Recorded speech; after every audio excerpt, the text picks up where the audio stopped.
नमस्कार बच्चों, मैं डिम्पल सैनी आप सभी का बहुत बहुत स्वागत करती हूँ आपके इस क्लास में। तो हम पढ़ रहे हैं यहाँ पर UP board 12th class Hindi और इसमें हमारी चल रही है काव्यांजलि और काव्यांजलि का हमारा चल रहा है अभी हमारा फर्स्ट चैप्टर। और ये चैप्टर है अयोध्या सिंह उपाध्याय हरिओत जी का और चैप्टर का नाम है पवन दुती का। आपने कल सुना, पढ़ा, देखा और बहुत ही आनंद आया होगा, बहुत अच्छा लगा होगा। खड़ी बोली का प्रयोग किया है अयोध्या सिंह उपाध्याय हरिओत जी ने। कैसे राधिका जी पवन के माध्यम से अपना संदेश भेजती है, पवन को दूती का बनाकर। और कहाँ भेज रही है भाई? मथुरा में भेज रही है अपने प्रियतम श्री कृष्ण के पास। और कह रही है कि भाई तुम वहां जाकर तुम्हें क्या क्या करना है, क्या नहीं करना है। रास्ते में तुम्हें बहुत सुंदरता मिलेगी, उस सुंदरता से तुम्हें मंत्रमुग्ध नहीं होना है। बहुत सारी चीजें ऐसी वे बोल रही है, तो उन्हीं को हम करेंगे आज। तो आज है हमारा लेक्चर नंबर 3 और कोशिश करेंगे ये पूरा हो जाए, क्योंकि इसे पूरा होना बहुत ज़रूरी है, अदरवाइज फिर रह जाएगा। तो आज अगर ये पूरा हो जाता है तो नेक्स्ट वीक आपके क्वेश्चन आंसर हो जाएंगे और उसके बाद हम करने वाले हैं अगला चैप्टर, इसको भी स्टार्ट करेंगे। फिर देखिए अभी हमारी संस्कृत दिग्दर्शिका बाकी है, अभी हमारे खंड काव्य बाकी है, कहानी बाकी है, मतलब काफ़ी कुछ बाकी पड़ा है। तो और फिर ग्रामर में अभी संस्कृत ग्रामर भी बाकी है, तो बहुत कुछ बाकी है। ठीक है, बच्चे बहुत कम दिख रहे हैं मुझे, मतलब यूपी 12th में बच्चों की भरमार होनी चाहिए और मुझे यहाँ बच्चे कम दिखाई दे रहे हैं। तो यहाँ आ जाएगा, हमने देखिए बच्चों 5 कर लिए थे पैराग्राफ, यानी कि 10 कर लिए थे, क्योंकि हम यहाँ डबल पढ़ रहे हैं। तो ये हो जाएगा हमारा 11वां यहाँ पर, और ये हो जाएगा हमारा 12वां, क्योंकि 4-4 लाइन का होता है। आपने देखा आपकी बुक के अंदर, देखिए इस तरह से मेरे पास है, ये राजीव प्रकाशन की बुक है, इस तरह की बुक है आपके पास। और इस बुक में ये रहा, तो हमने अभी तक यहाँ तक कर लिया है, 10 कर लिया है। अब यहाँ से करेंगे, ये टोटल हमारे 26 है। तो कोशिश करेंगे आज इसे पूरा करने की, क्योंकि ज़्यादा लंबा चौड़ा नहीं करेंगे। ठीक है, कोशिश करेंगे। तू देखेगी जलद तन को जा वहीं दग्धता दग्धता होंगे लोने नयन उनके ज्योति उत्कीर्णकारी। मुद्रा होगी वर वदन की मूर्ति सी सौम्यता की, सीधे सीधे वचन उनके सिक्त होंगे सुधा से। नीले फूले कमल दल सी गात की शामता है, पीला प्यारा वसन कटी में पहनते हैं फबीला। छुटी काली अलक मुख की कांति को है बढ़ाती, सद वस्त्रों में नवल तन की फटती सी प्रभा है। अब देखिए बच्चों, यहाँ राधिका जी क्या कहना चाह रही है। अब राधिका जी, क्योंकि जो पवन है वो कहाँ तक पहुंच चुकी है, पवन कहाँ से निकली थी? राधिका के घर से निकली थी, और राधा जी के घर से निकलकर वृंदावन होते हुए मधुबन से निकली थी, और मधुबन के बाहर की जो शोभा है वहां से निकलते हुए रास्ते में लोगों की थकान को मिटाते हुए वो कह रही है कि अगर तुम वहां लोगों की थकान को मिटाते हुए वृंदावन होते हुए अगर तुम मथुरा पहुंच जाओगी तो सबसे पहले तो बड़े बड़े मंदिर दिखाई देंगे, और मंदिरों के ऊपर जो सोने के कलश लगे हुए ऐसे लगेंगे तुम्हें जैसे बड़े बड़े यहाँ पर सूर्य चमक रहे हैं, ऐसे वे प्रतीत होंगे। अब यहाँ बता रहे हैं, राधिका जी कह रही है कि मेरे जो प्रियतम है श्री कृष्ण, अब उनकी शोभा बता रही हूं कि वो कैसे लगेंगे, तुम्हें उनको कैसे पहचानना है कि इतने लोगों में मेरे प्रियतम श्री कृष्ण है, वो किस तरह से लगेंगे, क्या पहन रखा है, कैसा उनका मुखमंडल होगा, जितनी भी सारी उनकी सुंदरता है, वेशभूषा है, उसका यहाँ पर बखान किया है किन्होंने? राधिका जी ने, पवन को बताने के लिए। तो वे कह रही है तू किसके लिए आया है? वायु के लिए, पवन के लिए आया है, हवा के लिए। जलद, जलद का मतलब क्या होता है? बादल। पहले हम थोड़े शब्दार्थ कर लेते, चलो। होंगे लोने नयन, यानी कि सुंदर नयन, दोनों सुंदर नयन, उनके ज्योति उत्कीर्णकारी। ज्योति उत्कीर्णकारी का मतलब होता है उनके जो आंखें हैं वो बहुत ही चमकीली होगी, चमकती हुई। मुद्रा होगी, मुद्रा का मतलब क्या होता है? उनकी भंगिमा, शारीरिक आकृति, शारीरिक मुद्रा, शारीरिक हरकत। वर वदन, वदन यानी कि शरीर की। मूर्ति सी सौम्यता, बहुत ही शालीनता होगी। ठीक है, शालीनता होगी। सीधे सीधे वचन उनके जो वचन है यानी कि कथन बहुत ही सीधे सीधे होंगे। सिक्त होंगे सुधा से, अमृत के समान। नीले फूले कमल दल सी गात की श्यामता, नीले फूले, कमल का फूल जिस प्रकार से नीला और फूला फूला सा होता है वैसे उनके गालों की शोभा होगी। पीला प्यारा वसन यानी कि कपड़ा, उन्होंने जो कपड़ा पहना हुआ है, कटी यानी कि कमर में पहनते हैं फबीला यानी कि सुंदर लगने वाला, सुंदर, बहुत ही पीले रंग का कमर में एक सुंदर फबीला कपड़ा पहनते हैं। छोटी काली अलग, अलग का मतलब लटा, और कौन सी लटा? बालों की लटा, ये होती है बालों की लट, बालों की लट। मुख की कांति, कांति का मतलब होता है चमक को है और बढ़ाती।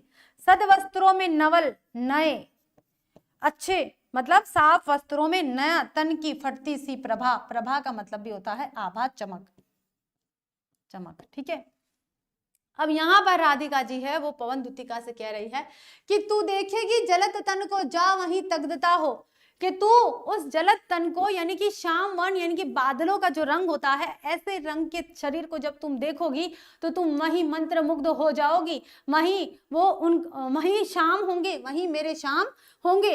होंगे लोने नयन उनके ज्योति उत्कीर्णकारी, उनके जो नयन होंगे वो भी बहुत ही सुंदर और कटीले नयन है, और उनका जो प्रकाश है, उनकी नयनों की जो चमक है वो और भी ज्यादा उत्कीर्ण और भी ज्यादा दिखाई देने वाली है। मुद्रा होगी वर वदन की मूर्ति सी सौम्यता सी, उनके शारीरिक, मेरे वर, वर यानी कि कौन है भाई? श्री कृष्ण। मेरे श्री कृष्ण के शरीर की जो आकृति है वो बहुत ही ज्यादा अलग है, विलक्षण है, कि मूर्ति सी सौम्यता सी, उनकी मूर्ति इस तरह से रखी हुई होगी, क्योंकि श्री कृष्ण कैसे खड़े होते थे? ऐसे। तो उनके शरीर की जो मुद्रा है, शरीर की जो आकृति है वो बहुत ही शालीन और सौम्य दिखाई देने वाली है। सीधे सीधे वचन उनके सिक्त होंगे सुधा से, और जब वो मुख से कुछ वचन बोलेंगे तो ऐसा लगेगा जैसे अमृत बरसा रहे हैं। तो उनके सीधे सीधे सरल भाषा में बोले गए जो वचन है वो अमृत की वाणी के स्वरूप निकलने वाले हैं। नीले फूले कमल दल सी गात की शामता है, और उनके जो गाल है वो नीले रंग कमल के जो नीले कमल का जो फूल होता है, कैसा फूला फूला सा होता है, ऐसा सुशोभित दिखाई देने वाले उनके गालता है। शामता है यानी कि शाम लगने वाला है। पीला प्यारा वसन कटी में पहनते हैं फबीला, अब मेरे जो श्री कृष्ण है वो पीले रंग का एक कमर के ऊपर एक कपड़ा पहनते हैं, वो और भी ज्यादा सुंदर सुशोभित होता है।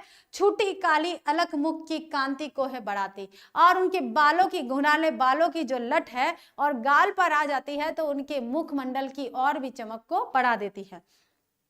सदवस्त्रों में नवल तन की फटती सी प्रभा है, और ऐसे अच्छे वस्त्र जो उन्होंने धारण कर रखे हैं, उससे नए नए वस्त्र जो धारण कर रखे हैं, उनका शरीर और भी ज्यादा प्रभावित हो रहा है, और भी ज्यादा चमक रहा है, और भी ज्यादा सुंदर सुशोभित लग रहा है। तो बच्चों अब करते हैं हम यहाँ पर इसका प्रसंग। तो प्रस्तुत प्रसंग पद में पवन को दूती के रूप में, दूती के रूप में मथुरा भेजने के क्रम में राधा उससे श्री कृष्ण की पहचान बताती है। क्या करती है? श्री कृष्ण की पहचान बताती है। तो राधा पवन से कहती है कि मथुरा जाने पर तुम बादलों जैसे श्याम वर्ण वाले श्री कृष्ण को उन्हीं में तल्लीन होकर देखोगी, उन्हीं में खोई हुई देखोगी। उनकी सुंदर आंखों से प्रकाश निकल रहा होगा, उनके सुंदर सौम्य मुख को देखकर ऐसा प्रतीत होगा जैसे वह कोई मनोहर सौम्य मूर्ति हो। तुम्हें उनके बोले गए शब्द अमृत से सींचे हुए से प्रतीत होंगे। हे दूती, यहाँ पर से आएगा, हे दूती, उनका शरीर नीले खिले हुए कमल के समूह के सदृश सांवला और मनोरम दिखाई देने वाला होगा। आगे देखिए, वे कमर पर पीतांबर और पीला वस्त्र पहनते हैं जो अति शोभायमान लगता है। उनके बालों से लटकी एक लट उनके मुख की शोभा को और बढ़ा देती है। सुंदर वस्त्र धारण किए हुए कृष्ण के सौम्य शरीर से प्रकाश की किरणें निकलती रहती है। क्लियर हुआ बच्चों? अच्छे से आपको समझ में आ रहा है ये? अब आता है हमारा 7वां, यानी कि हमने 11 और 12वां कर लिया था, अब आता है हमारा 13वां और 14वां। ठीक है, ये आता है 1 2 3 4 हमारा 13, और ये आता है हमारा 14। इस तरह से करेंगे ना तो हमें पता चलेगा हमें कौन कौन से करने हैं। सांचे ढाला सकल वपु, वपु का मतलब क्या होता है? शरीर। सांचे ढाला सकल वपु है दिव्य सौंदर्यशाली सत पुष्पों सी सुरभि, सुरभि का मतलब होता है सुगंध वाली हवा, सुगंधित हवा। उसकी प्राण संपोषिका है, दोनों कंधे वृषभ वर से, वृषभ यानी कि वृषभ कौन होता है भाई? बैल, बैल जैसे मजबूत, बड़े ही सजीले, लंबी बाहें कलब करसी, बाहें कैसी है? लंबी लंबी, करसी यानी कि लंबी बाहें, कलब करसी, शक्ति की पेटिका है, शक्ति का बहुत बड़ा पुंज है, ऐसा प्रतीत हो रहा है। राजाओं सा सिर पर लसा दिव्य आपीड़ होगा, आपीड़ यानी कि मुकुट होगा। शोभा होगी उभय श्रुति में, उभय श्रुति, उभय श्रुति का मतलब होता है दोनों, श्रुति यानी कि कान, कानों में स्वर्ण के कुंडलों की। नाना रत्ना कलित भुज, भुज यानी बाहें, रत्ना यानी कि रत्नों से जड़ित, रत्नों से जड़ित भुजा में मंजू केयूर होंगे, मंजू यानी सुंदर, केयूर का मतलब होता है बाजूबंद, केयूर का मतलब क्या होता है, बाजूबंद होंगे दोनों में। नाना यानी कि अनेक। मोती माला लसित उनका कंबू सा कंठ होगा, कंबू, कंबू ग्रीव होता है ना एकदम, उसके जैसा कंठ होगा, कंठ यानी कि गला।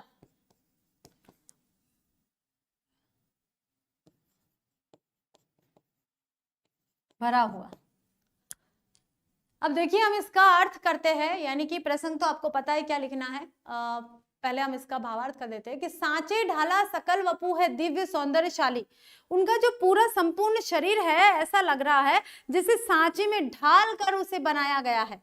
किसी मतलब ईश्वर की एक ऐसी कृति है जिसके लिए एक ही सांचा बना था और उसी में इसको ढालकर बनाया गया है, उसके बाद ऐसा शरीर बना ही नहीं है।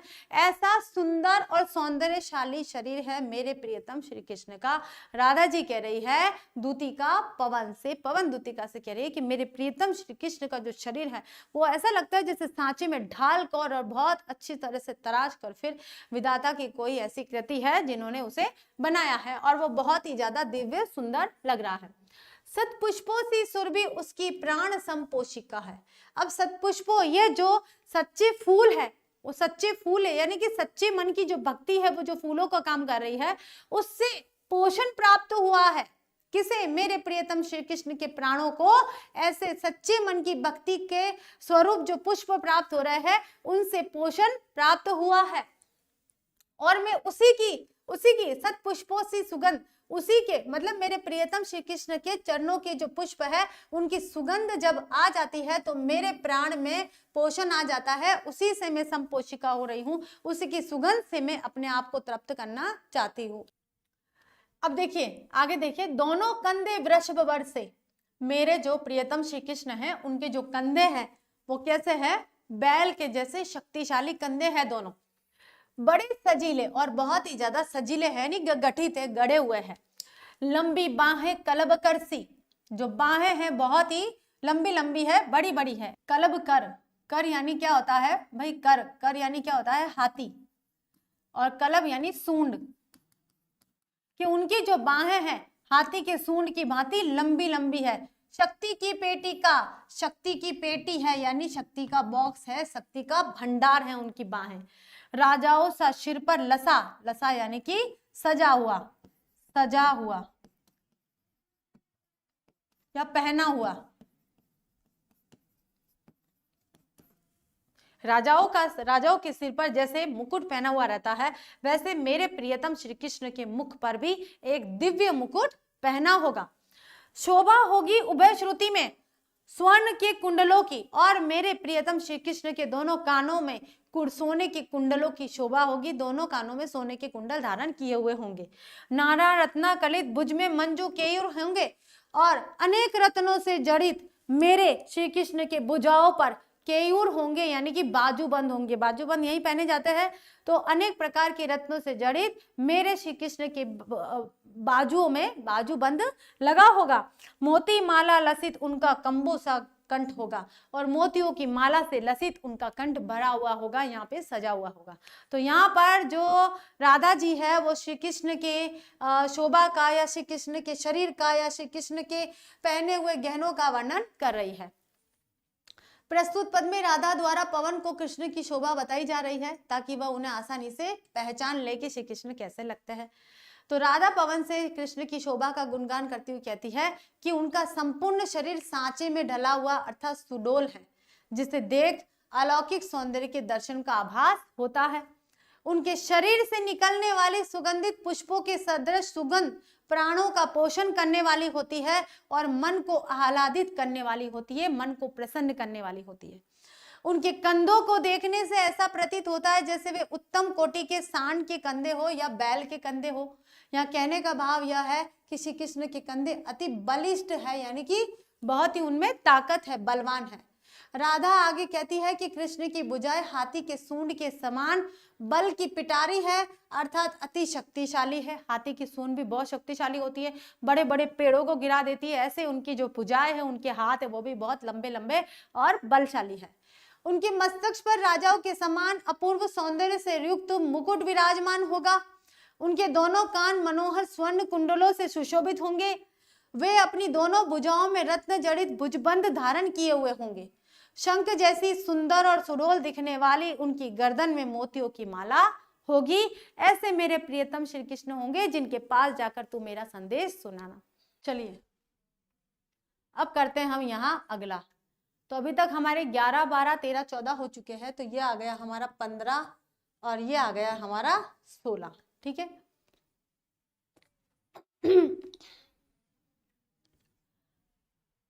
तो अब आ जाता है, तेरे में ना यह गुण जो तू व्यथाएं सुनाए, व्यापारों को प्रखर मति और युक्तियों से चलाना। बैठे जो हो निज सदन में मेघ सी कांति वाले, तो चित्रों को इस भवन के ध्यान से देख जाना। चित्रों में विरह विधुरा का मिले चित्र कोई, तो जा जाके निकट उसको भाव से यूं हिलाना। प्यारे होके चकित जिससे चित्र की ओर देखे, आशा है यूं सुरती उनको हो सकेगी हमारी। अब यहाँ पर देखिए राधा जी क्या कह रही है कि तेरे में ना यह गुण जो तू व्यथाएं सुनाए, कि तेरे अंदर ये गुण नहीं है कि तू मुख से बोलकर कोई बात कह पाएगी मेरे प्रियतम को। तेरे अंदर मेरा दुख बताने की व्यथाएं, यानी कि मेरी पीड़ा को सुनाने का तेरे अंदर गुण नहीं है, क्योंकि तू बोल थोड़ी ना सकती है। वास्तव में पवन क्या बोल सकती है क्या? पवन का यहाँ पर मानवीकरण हुआ है। तो राधा जी कह रही है कि तेरे अंदर यह गुण नहीं है कि तू मेरी व्यथा, मेरी पीड़ा को तू मुख से बोलकर सुनाएगी। ठीक है। व्यापारों को प्रखर मति और युक्तियों से चलाना। व्यापार कौन सा है? प्रखर यानी कि तुम्हारी जो बुद्धि है, तीक्ष्ण बुद्धि है, तुम्हारी तीक्ष्ण बुद्धि को युक्तियों, उपायों से, किसी न किसी उपायों से चलाना। यानी कि तुम जो कार्य करने गई हो, व्यापार क्या है? कार्य। और कौन सा कार्य था? संदेशा सुनाने का। तुम जो संदेशा सुनाने का कार्य करने गई हो, उसको तुम अपनी तीक्ष्ण तीखी बुद्धि से कोई युक्ति लगाकर, कोई उपाय लगाकर फिर मेरे प्रियतम को सुनाना। तब कोई उपाय लगाकर मेरे प्रियतम को मेरी पीड़ा का अनुभव करवाना, मेरी वेदना का अनुभव करवाना। ठीक है। अब क्या क्या बोला है यहाँ राधिका जी ने, और देखिए बच्चों। बैठे जो हो निज यानी अपने सदन, घर में, मेघ सी कांति वाले, बादल सी चमक वाले।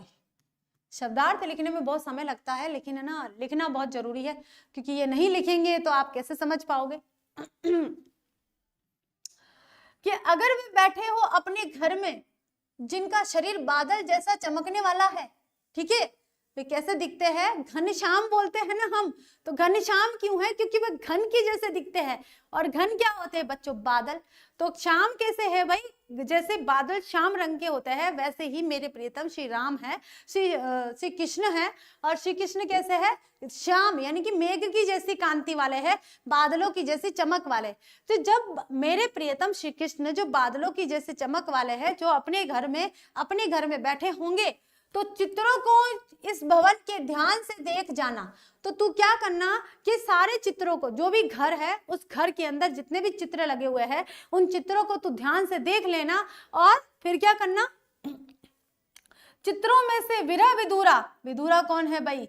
जो अपने प्रियतम से अलग हुई होती है, विरहणी बोल देंगे इनको।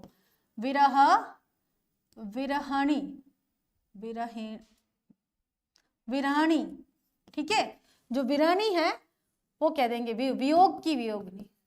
जो वियोग में विरहणी होती है उसे बोलेंगे, या दूर हुई प्रेमिका वो कहेंगे, विधुरा को वह कहेंगे।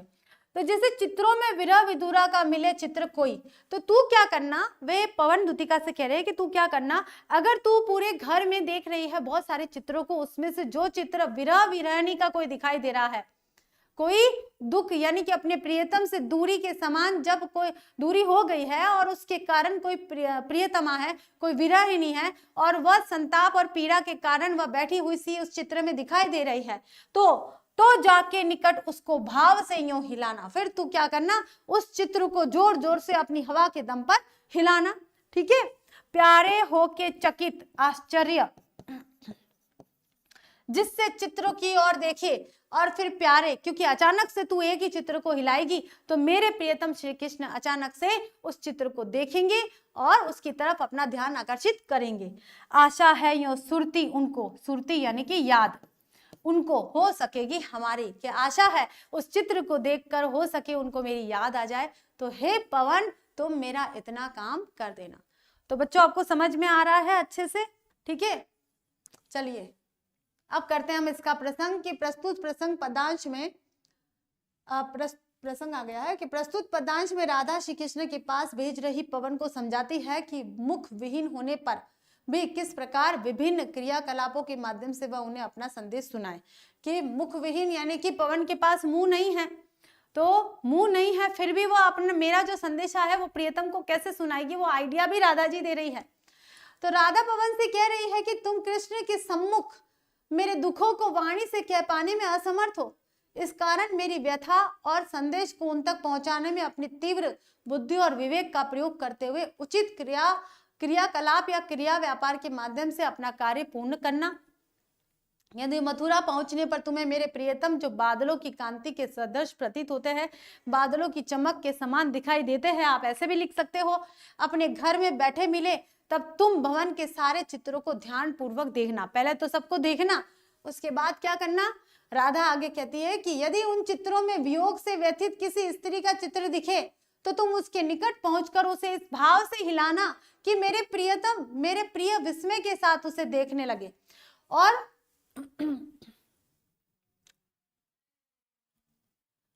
ये हो गया कि उस वीरानी का चित्र देख उन्हें मेरी याद आने लगे, अर्थात उन्हें आभास होने लगेगा कि मैं भी विरह अग्नि में उसी प्रकार जल रही हूं जिस प्रकार इस चित्र में यह स्त्री जल रही है।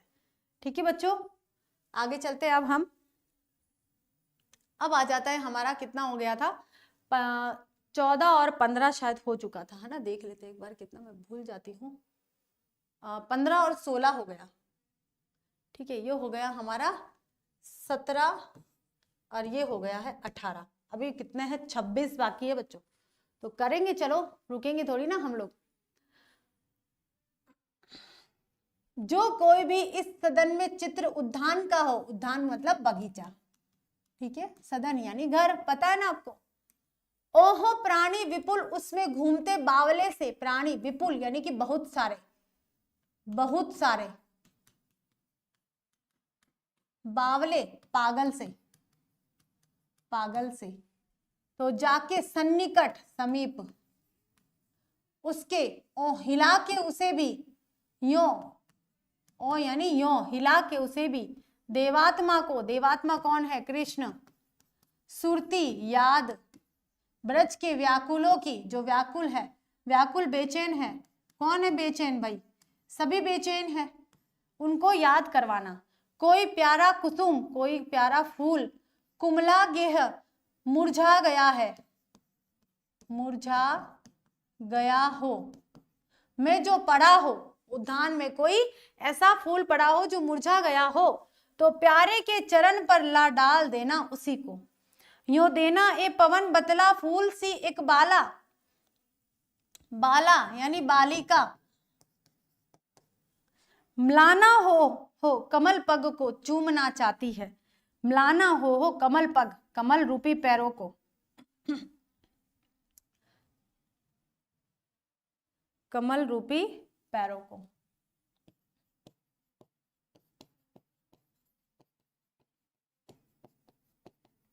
पैरों को, ठीक है, कमल रूपी पैरों को यूं चूमना चाहती है। तो आप देखिए यहाँ पर क्या बताया जा रहा है कि अब राधिका जी पवन से कह रही है, क्या कह रही है कि जो कोई भी इस सदन में चित्र उद्यान का हो, कि अगर इस घर के अंदर कोई चित्र, अभी घर के अंदर कमरे के अंदर ही बोल रही है कि जहां पर मेरे श्री प्रियतम श्री कृष्ण बैठे हो, वहां अगर कोई विरह विरानी का चित्र है तो उसको हिलाना, ताकि उस विरह विरानी को देखकर उन्हें मेरी याद आ जाए। अगर उस कक्ष में, उस सदन में कोई बगीचे का चित्र हो, ठीक है, क्या बता रही है, बगीचे का चित्र हो, बगीचे के चित्र से मतलब क्या है, वे वृंदावन की बात बता रही है। कैसे वृंदावन के लोग, वृंदावन क्या एक बगीचा है पूरा, तो वृंदावन के लोग कैसे, जो गोपियां हैं या गोपा है, वो सभी श्री कृष्ण के आने का इंतजार कर रहे हैं, बेचैन हो रहे हैं। उनकी बात बता रही है कि जो कोई भी इस सदन में चित्र उद्यान का हो, ओहो प्राणी विपुल उसमें घूमते बावले से। और फिर उस बगीचे में बहुत सारे लोग पागल मदमस्त होकर घूमते हुए से अगर दिखाई भी दे रहे हैं उस चित्र में, तो जाके सन्निकट उसके यूं हिला के उसे भी, फिर उसके पास भी जाना, उस चित्र के पास भी जाना और उसे भी ऐसे ही हिलाना। देवात्मा को सुरती ब्रज के व्याकुलों की करवाना, कि मेरे प्रियतम श्री कृष्ण को ब्रज के जितने भी व्याकुल लोग हैं, ब्रज के जो लोग हैं वो श्री कृष्ण को याद कर रहे हैं और याद करते करते पागल बावले से हो गए हैं, उनकी भी याद मेरे प्रियतम श्री कृष्ण को करवाना।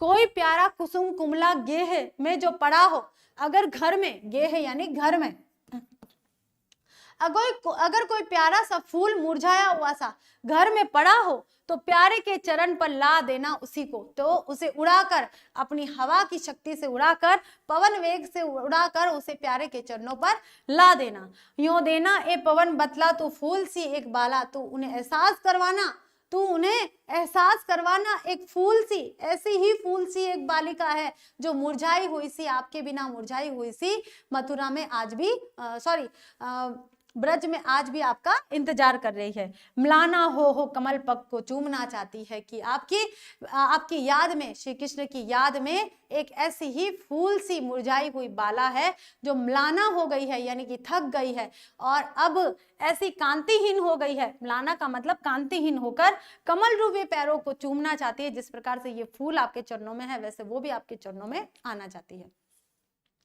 तो बच्चों अब करते हैं हम यहाँ इसका प्रसंग और इसकी व्याख्या। तो प्रस्तुत पदांश में राधा पवन से कहती है कि यदि श्री कृष्ण के घर ऐसा कोई चित्र है जिसमें उद्यान में बेचैन घूमते प्राणी दर्शाए गए हैं, तो उसे फूल को दर्शाए गए हैं, या फिर फूल को श्री कृष्ण के चरणों पर रखने के लिए कहती है। मुरझाए गए फूलों को, ठीक है, मुरझाए गए फूलों को श्री कृष्ण के चरणों पर रखने के लिए कहती है। राधा पवन से कहती है कि यदि तुम्हें श्री कृष्ण के घर में ऐसा कोई चित्र दिखे जिसमें अनेक जीव जंतु बगीचे में पागलों की तरह घूम रहे हो, तो निकट जाकर तुम उसे भी हिला देना, ताकि कृष्ण को उसे देखकर विरह व्याकुल ब्रजवासियों की याद आ जाए। यदि कृष्ण के घर में तुम्हें कोई सुंदर सा फूल मुरझाया हुआ दिखे, तो उसे उड़ाकर उनके चरणों पर डाल देना, ताकि उन्हें यह आभास हो सके कि कुमलाए हुए फूल सी कोई उदास कोई बालिका व्याकुल होकर उनके चरणों को चूमना चाहती है। अब चलते बच्चों, हमारा यहाँ पर आ जाएगा, ये हो गया हमारा 19 और ये हो गया हमारा 20, टोटल 26 है। तो यानी कि 3 और पेज है, अभी 3 और पेज पढ़ने, और हमारे पास समय की बहुत कमी है बहुत सरल लेकिन बहुत लंबा चौड़ा है, बहुत बड़ा है, तो उसको समझाने में समय लगता है, इस कारण से थोड़ा टाइम लग रहा है। जो प्यारे मंजू का मतलब होता है सुंदर। अब तक तो आपको शब्दार्थ याद हो गए होंगे। उपवन यानी कि बगीचा या वाटिका में खड़े हो, ठीक है। जो प्यारे मंजू उपवन या वाटिका, उपवन कहो या वाटिका कहो एक ही बात है, खड़े हो। छिद्रों में जा कुआनित करना वेग सा किंचकों को, छिद्रों यानी कि उनके कानों में जो कान के जो छिद्र है उन्हें कहा गया है। कुआनित करना वेण सा किंचकों को, यो होवेगी सुरती यानी याद आएगी उनको, सर्व गोपांगना की, सभी गोपियों की, जो गोपांगनाएं हैं गोपियों की उनको याद आएगी। जो है वंशी श्रवण रुचि से दीर्घ उत्कंठ होती, ला के फूले कमल दल को शाम के सामने ही। अब देखिए क्या है, यहां तक ही है। जो है वंशी श्रवण रुचि, वंशी कौन है, उनकी मुरली, श्रवण सुनना, रुचि यानी कि जो इंटरेस्ट होता है उसे कहते हैं।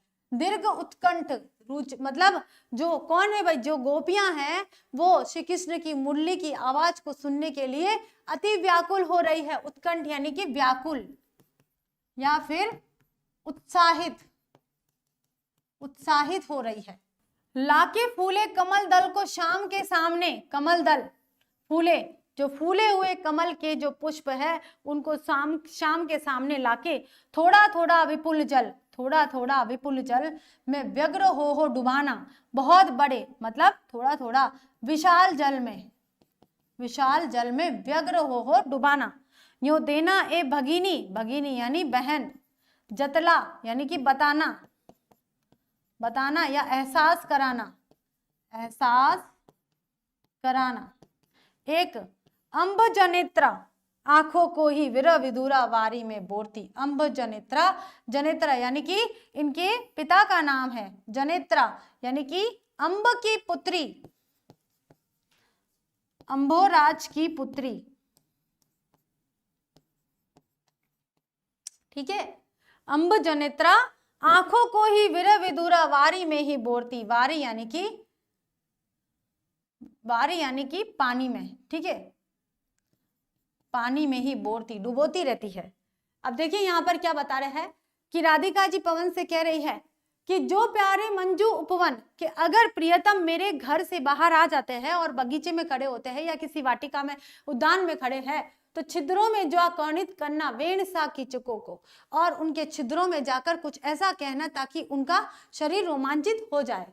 यूं होवेगी सुरती उनको स्वर्ग गोपाओ नाम की, यानी कि ऐसे ही उनको, जब वे गोपियां उनके साथ अटखेलियां करती थी, नटखटपना करती थी, उससे ही उनको सब कुछ याद आएगा। इसलिए तुम भी पवन को कह रही है, तुम भी उन गोपियों की भांति ही उनके साथ अटखेलियां करना और उन्हें बताना, ताकि उनको गोपियों की याद आ जाए। वह यूं होवेगी सुरती उनको सर्व गोपांगनाओं की, कि ऐसे ही उनको सभी ब्रज की जितनी भी गोपियां हैं उनकी याद आएगी। जो है वंशी श्रवण रुचि से दीर्घ उत्कंठ होगी, और जो वंशी यानी कि मुरली को सुनने के लिए सदैव उल्लासित रहती है, उत्साहित रहती है, ताकि उनकी जो गोपियों की याद श्री कृष्ण को आ सके। लाके फूले कमल दल को शाम के ही सामने। अब भाई पवन तुम क्या करना, कमल दल, कमल का जो, कमल के फूलों का जो बहुत बड़ा झुंड है उसको शाम के सामने ला कर रखना, और थोड़ा थोड़ा थोड़ा थोड़ा करके, जैसे कमल का फूल कैसे पानी में डूबता रहता है थोड़ा थोड़ा, ऐसे विपुल जल में व्यग्र हो डुबाना, व्यग्र हो उसे डुबाना। यो देना ए भगिनी जतला एक अंबजन नेत्रा, ए बहन, हे पवन को अब वो क्या बता रही है, बहन बोल रही है कि हे बहन, उन्हें ऐसा एहसास करा देना कि अब एक अंब जनेत्रा की, एक अंब की पुत्री जो है, आंखों को ही विरह विदुरा वारी में ही बोरती, के पूरा समय वो अपनी आंखों में विरह के आंसुओं, आंखों को विरह के आंसुओं में डुबाती हुई रहती है, डुबोती रहती है, उसी में भीगी हुई रहती है। ठीक है बच्चों, क्लियर हुआ। अब करते हैं हम इसका प्रसंग और व्याख्या। तो प्रस्तुत पद्यांश में राधा पवन को कृष्ण के समक्ष अपना संदेश भेजने के लिए बांसों और कमल के खिले हुए फूलों को माध्यम बनाने की सीख दे रही है। राधा पवन को कहती है कि यदि तुम्हें कृष्ण किसी उपवन अथवा बगीचे में खड़े नजर आए तो तुम बांसों के छिद्रों में पहुंचकर उन्हें बांसुरी के सदृश बजाना, ताकि उन्हें उनकी बांसुरी सुनने के लिए व्याकुल होती गोपियों की याद आ जाए। राधा आगे कहती है कि मेरे प्रियतम के समक्ष ही खिले हुए कमल की पंखुड़ियों को व्याकुल होकर थोड़ा थोड़ा जल में डुबोना, ताकि ये बहन या देख श्री कृष्ण को इसका आभास हो जाए कि कमल नेत्रों वाली राधा वियोग में व्यथित होकर अपने नेत्रों को आंसू में डुबोए रखती है, अर्थात दिन रात रोती रहती है। ठीक है, अब करते हैं हम यहाँ पर हमारा अगला भाग। तो अभी तक हमारे कितने 20 पद हो चुके हैं बच्चों। अब आता है यहाँ हमारा ये 21वां पद है और ये 22वां पद है।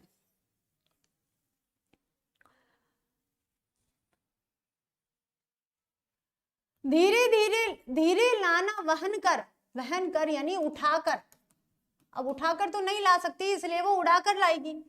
करके नीप का पुष्प कोई ओ प्यारे के चपल दग यानी कि चंचल नेत्रों में, चंचल नेत्रों के सामने डाल देना, ऐसे देना प्रकट दिखला, नित्य आशंकिता हो, नित्य यानी सदैव हमेशा, आशंकिता हो, कैसी होती विरह वश में नित्य रोमांचिता हूं। विरह वश में, विरह यानी कि वियोग के वश में। बैठ नीचे जिस विटप पेड़ के शाम होवे उसी का, कोई पत्ता निकट उनके नेत्र के लिए हिलाना। यो प्यारे को विदित, विदित यानी बताना, करना, चातुरी से दिखाना, मेरे चिंता विजित चित्त का क्लांत हो कांप जाना। कांप जाना, क्लांत का मतलब पीड़ा को जानकर। अब ये कि राधिका जी है वो पवन से क्या कर रही है, तो पवन से कह रही है कि धीरे धीरे लाना वहन का नीप का पुष्प, कोई नीप का पुष्प है उसको धीरे धीरे तुम हवा से उड़ाकर लेकर आना और प्यारे के चंचल दृग के सामने डाल देना, मेरे प्यारे श्री कृष्ण के चंचल आंखों के सामने उसे डाल देना। ऐसे देना प्रकट दिखला नित्य आशंकिता हो, और ऐसे तुम इस तरह से उसको डालना ताकि वो जैसे ही उसको देखे वे मतलब शक हो जाए उनको कि भाई ये क्या है, आशंकित हो जाए नीप का पुष्प देखकर। कैसी होती विरहवश में नित्य रोमांचिता हूं, ठीक है, कि मैं आशंकिता हूं, मैं तुम्हारी आशा कर रही हूं, और कैसी होती विरहवश में नित्य रोमांचिता हूं कि मैं हमेशा सदैव विरह वियोग में जलती जलती कैसे रोमांच का अनुभव करती हूँ, कैसे मैं रोमांचित हो जाती हूँ, मैं व्याकुल हो जाती हूँ। बैठ नीचे जिस विटप के शाम होवे उसी का, जिस पेड़ के नीचे अगर शाम बैठे, बगीचे में जाए तो तुम्हें क्या करना है, फूल उड़ाना है, ठीक है। अगर बगीचे में जाते हैं तो एक बांस की लकड़ी के अंदर तुम्हें हवा डालनी है ताकि वे बांसुरी का अनुभव कर सके, उन्हें याद आए कि गोपियां मेरी बांसुरी की याद कर रही होगी। और या फिर अगर पेड़ के नीचे बैठे हो तो तुम्हें क्या करना है, बैठ नीचे जिस विटप के शाम होवे उसी का, जिस पेड़ के नीचे शाम बैठे हो उसी का कोई पत्ता निकट उनके नेत्र के लिए हिलाना, और कोई पत्ता उनके आंखों के सामने लाकर और हिलाना। और प्यारे को विदित कराना, चातुरी से दिखाना कि तुम मेरे प्यारे श्री कृष्ण, मेरे प्रियतम श्री कृष्ण को चतुराई से ये जतलाना, ये बताना, मेरे चिंता विजित चित्त का क्लांत हो कांप जाना, कि मेरे चिंता यानी कि मैं, मेरी जो चिंता है उनके मेरी जो क्लांति है, मेरी जो पीड़ा है, मैं जो विरह वेदना में जल रही हूँ, जब वे इसका एहसास हो जाए तो कांप जाए, इस तरह से तुम्हें उन्हें बतलाना है। तो समझ में आया बच्चों ये? अब हम करेंगे इसका प्रसंग। तो प्रस्तुत पद्यांश में राधा पवन को कदम के पुष्प और वृक्ष के पत्ते के माध्यम से अपना संदेशा सुनाने की विधियां बता रही है, अलग अलग तरीके बता रही है। व्याख्या है कि राधा पवन दूती से कहती है कि मेरे पवन, हे पवन, मेरे प्रियतम श्री कृष्ण की चंचल आंखों के आगे धीरे से कदम का पुष्प रख देना, जिससे यह प्रकट हो सके कि उनके वियोग में प्रतिदिन किस प्रकार शंकाओं से घिरी रहती हूँ और मिलन की आस में कदम के पुष्प जैसी पुनः पुनः रोमांचित हो जाती हूँ। और देखिए, हे दुतिका, कृष्ण जिस पेड़ के नीचे बैठे हो तुम उसी का पत्ता उनकी आंख के समक्ष लाकर हिलाना। पत्ते को चतुराई पूर्वक हिलाकर तुम मेरे प्रियतम को इस बात से अवगत करा देना कि चिंता ने मेरे हृदय पर विजय पाकर मुझे किस प्रकार थका दिया है, अर्थात प्रिय के वियोग में वह प्रत्येक क्षण उन्हीं के विषय में चिंतित रहती है, ये बात मेरे प्रियतम तक पहुंचा देना। तो देखिए कितनी सारी ड्यूटीज दे दी है राधिका जी ने। अब राधिका जी पवन से पता नहीं कहता कितना कितना काम करवाना चाह रहे हैं। तो भाई कौन सा हो जाएगा, मैं भूल जाती हूँ, हमारा 21 और 22, अब आ जाता है 23 और 24। तो ये हो गया हमारा 23 और ये हो गया हमारा 24।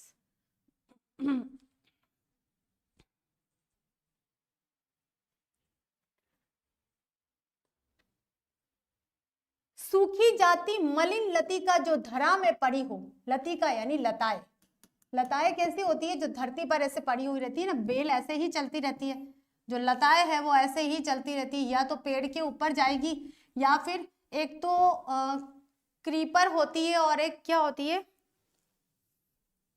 एक तो नीचे चलने वाली होती है और एक ऊपर चढ़ने क्लाइंबर। एक तो क्रीपर होती है जो नीचे नीचे ऐसे ऐसे ऐसे ऐसे चलती रहती है ना, अपनी बेल बढ़ाती रहती है। एक होती है क्लाइंबर जो ऐसे ऐसे पेड़ के ऊपर चलती है।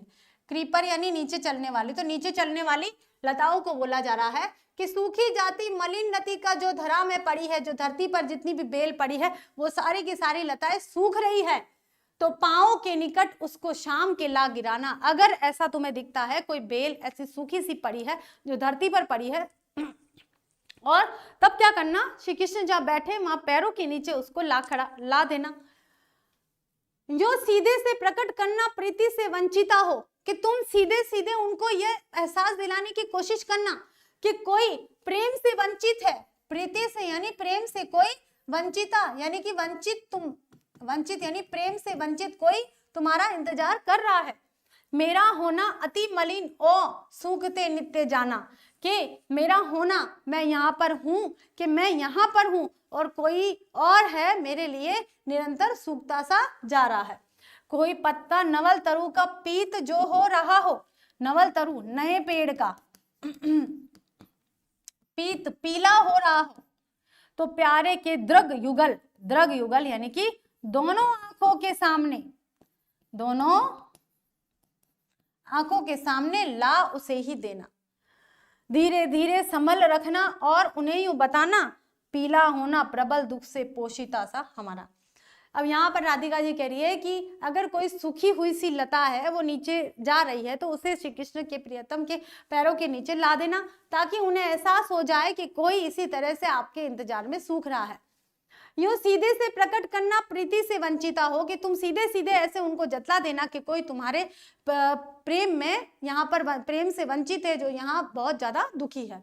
मेरा होना अति मलिन और सूखते नित्य जाना, कि मैं नित्य, मेरे बारे में एहसास दिलाना कि मैं नित्य सूखती ही जा रही हूँ और मलिन होती जा रही हूँ, कमजोर होती जा रही हूँ। अब कह रही है कोई पत्ता नवल तरु का पीला हो जा, अगर कोई नए पेड़ का कोई पत्ता है वो पीला हो रहा है तो उसके, तो प्यारे के दृग युगल के सामने ला उसे ही, तो मेरे प्रियतम श्री कृष्ण के दोनों आंखों के सामने उस पत्ते को हवा से उड़ाकर लेकर आना, धीरे धीरे संभल कर रखना और उन्हें यूं बतलाना, धीरे धीरे उस पत्ते को रखना और उन्हें जतलाने की कोशिश करना, ताकि वे समझ जाए कि जिस प्रकार से ये पत्ता पीला हो रहा है, पीला होना प्रबल दुख से पोषिता सा हमारा, कि मैं भी यहाँ पर ऐसे ही प्रबल दुख से, मेरा जो इतना बड़ा दुख है उससे मैं निरंतर पीली होती सी जा रही हूँ। ठीक है, तो ये भी इसका हम कर लेते हैं यहाँ प्रसंग। राधा श्री कृष्ण के पास पवन को दूत के रूप में भेजने से पहले समझा रही है कि वह मथुरा की भूमि पर पड़ी हुई मलिन लतिका और पेड़ के पीले पत्ते के माध्यम से उनके प्रिय को उनकी प्रेमिका की स्थिति का भाव कैसे कराएगी। राधा पवन से कहती है कि यदि मथुरा की भूमि पर तुम्हें कहीं मुरझाई हुई लता दिखाई दे तो उसे कृष्ण के पैरों के पास ले जाकर गिरा देना। इस प्रकार उनके समक्ष स्पष्ट रूप से ये प्रकट कर देना कि प्रेम विहीन रहकर भी मैं उसी लतिका की तरह मुरझाकर सदा सूखते जा रही हूँ। यदि नए पेड़ के पीले पड़ गए पत्ते पर तुम्हारी दृष्टि पड़े तो तुम हमारे प्रियतम की आंखों के आगे उसे धीरे से रख देना और उन्हें बताना कि पति से बिछड़ी हुई स्त्री के समान भी मैं नित्य पीली पड़ती जा रही हूँ। तो बच्चों सिर्फ एक लास्ट पेज हमारा बचा है जिसको हम कर लेते हैं, 5 मिनट है हमारे पास। यूं प्यारे को विदित, विदित यानी कि बताना करके सर्व मेरी व्यथाएं, व्यथाएं यानी कि दुख धीरे धीरे वहन करके पांव की धूली, वहन यानी लेकर, पांव की धूली लाना, थोड़ी सी भी चरण रज, चरण यानी चरणों की धूल, चरणों की धूल जो ला न देगी हमें तू, हाँ कैसे तो व्यथित चित्त को बोध में दे सकूंगी। पूरी होवे न यदि तुझसे अन्य बातें हमारी, तो यूं मेरी विनय इतनी मान ले ओ चली जा, छू के प्यारे कमल पग को प्यार के साथ आजा, जी जाऊंगी हृदय तल में तुझी तजी को लगा के। अब देखिए यहाँ पर लास्ट में राधिका जी कह रही है कि हे पवन, तुमसे जो काम हो रहा है वो कर दीजिए, ठीक है, नहीं हो रहा है तो केवल और केवल क्या करना है वो देखते कि यूं प्यारे को विदित करवा, यूं प्यारे मेरे प्रियतम को सारी मेरी जितनी भी पीड़ाएं हैं उनको बताना, क्योंकि मैं तो डायरेक्टली नहीं बता पा रही हूँ, लेकिन तुम अपनी पवन के माध्यम से जाकर जो भी तुम युक्तियां लगाओ, जो भी तुम उपाय लगाओ, उस माध्यम से तुम उन्हें बताना। धीरे धीरे तुम क्या करना, अगर तुम कुछ नहीं कर सकते हो तो धीरे धीरे उनके चरणों की धूल मेरे पास जरूर लेकर आना। थोड़ी सी भी चरण रज को ला न देगी हमें तू, अगर तुम मुझे थोड़ी सी भी चरण की धूल अगर नहीं ला देगी, हाँ कैसे तो व्यथित चित्त को मैं बोध दे सकूंगी, तो मैं कैसे अपने इस पीड़ित मन को समझा पाऊंगी।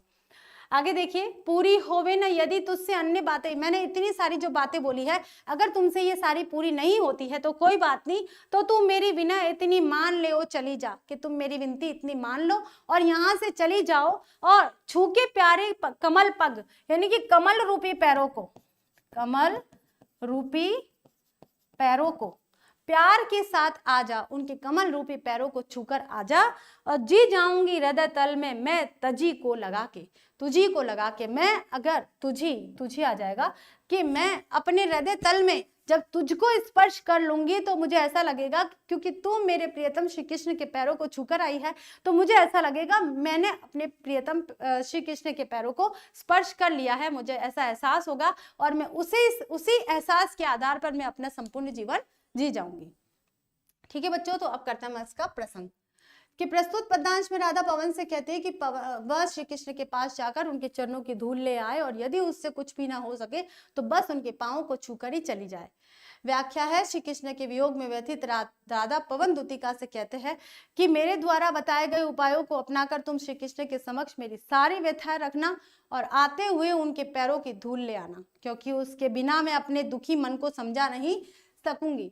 राधा आगे कहती है कि यदि तुम मेरे द्वारा समझाए गए कार्यों को पूर्ण करने में सक्षम न हो तो मेरी बस एक विनती मानकर तुम उनके कमल रूपी चरणों को प्रेम पूर्वक स्पर्श करके चली आना। मैं तुम्हें ही हृदय से लगाकर स्वयं में नव जीवन का संचार करूंगी, अर्थात मैं जीवी रह सकूंगी। ठीक है बच्चों, तो काफी लंबा चौड़ा था, पूरा समय लिया है। तो आज की क्लास, हमारी इस क्लास ने कम से कम पवन दूतिका को पूरा कर लिया है। तो अगली क्लास में हम क्वेश्चन आंसर करके और नया चैप्टर स्टार्ट कर लेंगे। तो आज इतना ही बच्चों, थैंक यू सो मच, फिर मिलते हैं नई क्लास में।